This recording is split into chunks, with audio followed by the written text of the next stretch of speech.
আজকে আমাদের কাশ্মীরের শেষ দিন। এই যে ভিউটা, জানি না ক্যামেরায় কতটা ধরতে পারছে, এই ভিউটা মানে এই ভিউটার সঙ্গে কোনো কিছু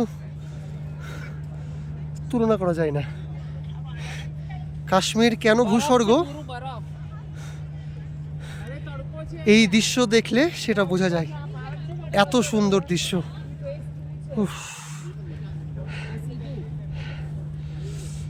দারুণ জায়গা।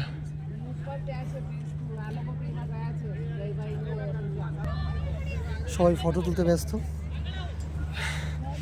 আমি একাই আছি, তাই আমার ফটো তুলে দেওয়ার কেউ নেই।